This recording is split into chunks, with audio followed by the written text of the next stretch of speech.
ओम श्री गणेशाय नमः। बुधवार का व्रत भगवान श्री गणेश और बुध देव को समर्पित है और यह व्रत बुद्धि, ज्ञान, व्यापार और संचार कौशल में सुधार करता है।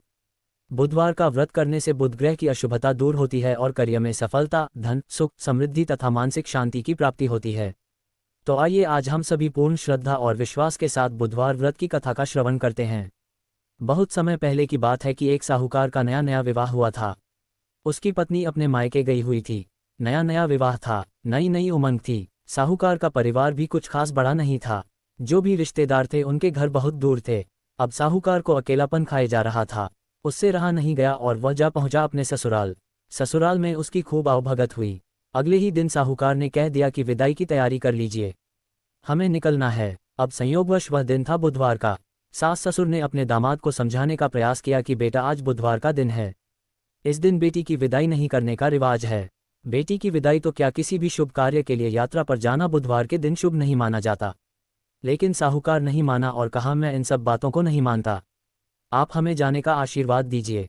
अब अपने दामाद के आगे सास ससुर की भला कहाँ चलने वाली थी। मन मसोस कर तैयारी करनी पड़ी। बेटी की विदाई कर दी गई। आगे चलते चलते रास्ते में साहूकार की पत्नी को जोर की प्यास लगी। साहूकार जैसे ही पानी लेने के लिए गया और जब पानी लेकर वापस लौटा तो देखकर हैरान रह गया। उसने देखा कि उसकी ही हमशक्ल कोई व्यक्ति गाड़ी में पत्नी के बगल में बैठा हुआ है।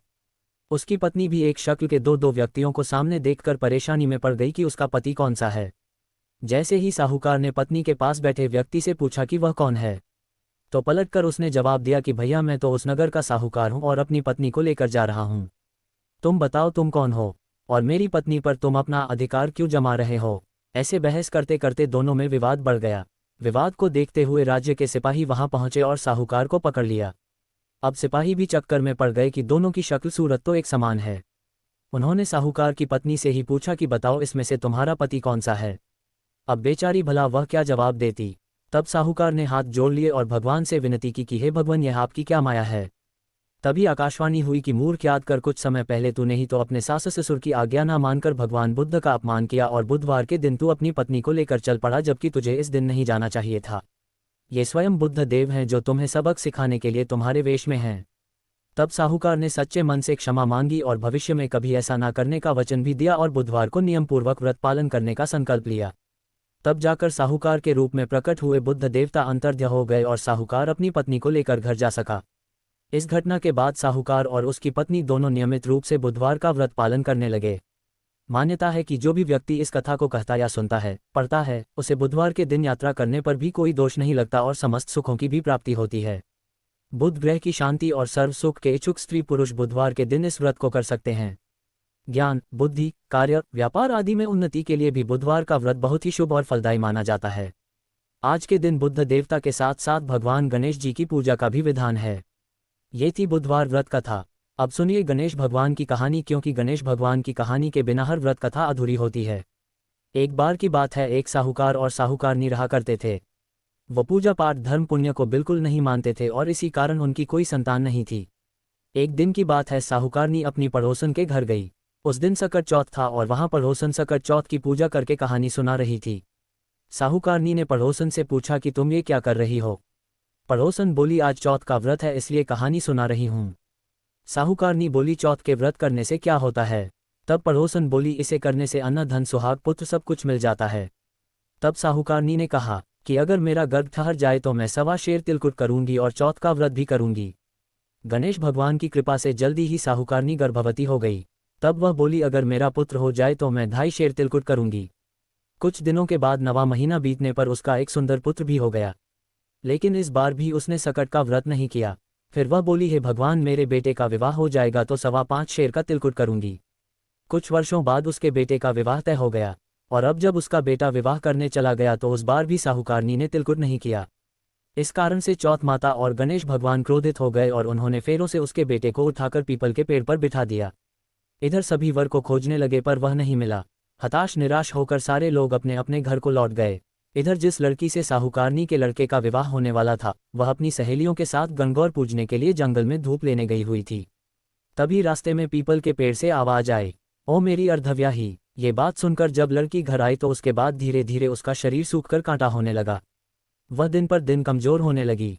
एक दिन लड़की की मां ने कहा बेटी मैं तो तुम्हें अच्छा खिलाती हूँ, अच्छा पहनाती हूँ, फिर भी तुम सूखती जा रही हो, ऐसा क्यों है? तब लड़की अपनी माँ से बोली, माँ जब भी मैं धूप लेने जंगल जाती हूँ तो पीपल के पेड़ से एक आदमी बोलता है, ओ मेरी अर्धब्याही, और उसने मेहंदी भी लगा रखी है, सेहरा भी बांध रखा है। तब लड़की की माँ ने पीपल के पेड़ के पास जाकर देखा तो पहचान लिया कि यह तो उसका जमाई ही है। तब उसकी माँ ने जमाई से कहा, यहाँ क्यों बैठे हो? मेरी बेटी तो अर्धब्याही कर दिया और अब क्या लोगे? साहूकारनी का बेटा बोला, मेरी माँ ने चौथ का तिलकुट बोला था लेकिन नहीं किया, इसलिए चौथ माता ने क्रोधित होकर मुझे यहाँ बिठा दिया है।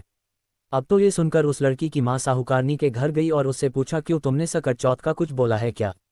साहूकारनी बोली, हाँ तिलकुट बोला था। उसके बाद साहूकारनी बोली, मेरा बेटा घर आ जाए तो 2.5 मन का तिलकुट करूंगी।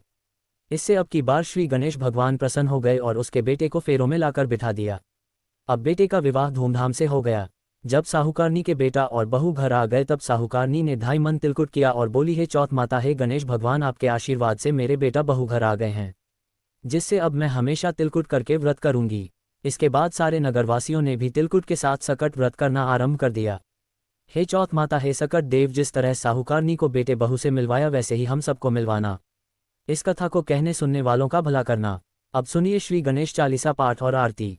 जय गणपति सद्गुण सदन कविवर बदन कृपाल, विघ्नहरण मंगल करण, जय जय गिरजा लाल, जय जय जय गणपति गणराजू, मंगल भरण करण शुभ काजू, जय गजबदन सदन सुखदाता, विश्व विनायका, बुद्धि विधाता, वक्रतुंड सुचुंड सुहावना, तिलक त्रिपुंड भालमन भावना, राजत मणि मुक्त तनुमाला, स्वर्ण मुकुट श्रीनयन विशाला, पुस्तक पान कुठार, त्रिशूलम मोदक भोग, सुगंधित फूलम सुंदर पितांबर तन साजित, चरण पादुका मुनि मन राजित, धन शिव सुवन शटानन भ्राता, गौरी लालन विश्व विख्याता, रिद्धि सिद्धि तंचवर सुधारे, मूषक वाहन सोहत द्वारे, कहो जन्म शुभ कथा तुम्हारी, अति सुचि पावन मंगलकारी, एक समय गिरिराज कुमारी पुत्र हेतु तप की नाभारी भयो, यज्ञ जब पूर्ण अनुपा तब पहुंचो तुम धरी धरूपा, अतिथि जान के गौरी सुखारी, बहुविधि सेवा करी तुम्हारी, अति प्रसन्न हवे तुम वर दीन्हा, मात पुत्र हित जो तप की न मिला पुत्र, तू ही बुद्धि विशाला, बिना गर्भ धारण यही काला, गणनायक गुण ज्ञान निधाना, पूजित प्रथम रूप भगवाना, अस्कय अंतर ध्यान रूप हवे, पालना पर बालक स्वरूप हवे, बन शिशु रुदन जब तुम थाना, लख मुख सुख नहीं गौरी समाना, सकल मगन सुख मंगल गावह, नापते सुरन सुमन वर्षावह, शंभु उमा बहु दान लुटावह, सुर मुनि जन सुत देखन आवह, लख अति आनंद मंगल साजा देखन भी आए, शनि राजा ने जब गुण गुण शनि मन माही, बालक देखन चाहत नाही, गिरजा कछु मन भेद बढ़ायो, उत्सव मोर न शनि तू ही भायो, कहत लगे शनि मन सा कुचाई का करहो, शिशु मोहि दिखाई नहीं विश्वास, उमा उपभयहु शनि सो, बालक देखन कह्यु पद तय, शनि दृक्कोण प्रकाशा, बालक सिर उड़ गयो आकाशा, गिरजा गिर तेरी विकल हवे, धरनी सो दुख दशा गयो नहीं वर्णी, हाहाकार मत कैलाशा की नहीं लख सुत को नाशा,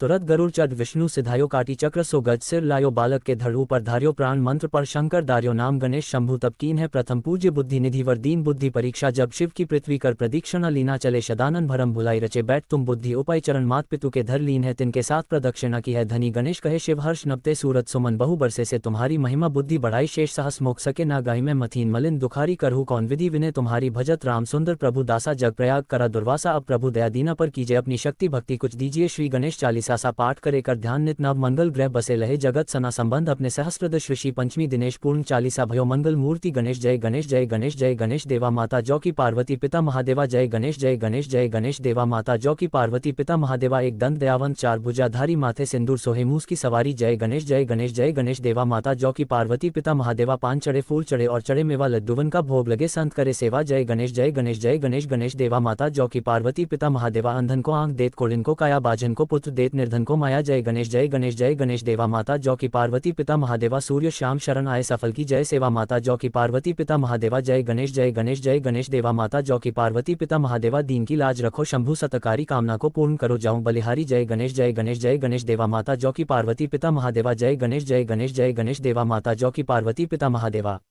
मिलते हैं जल्द एक नए वीडियो के साथ, तब तक के लिए स्वस्थ रहे, मस्त रहे और अपने माता पिता का ख्याल रखें।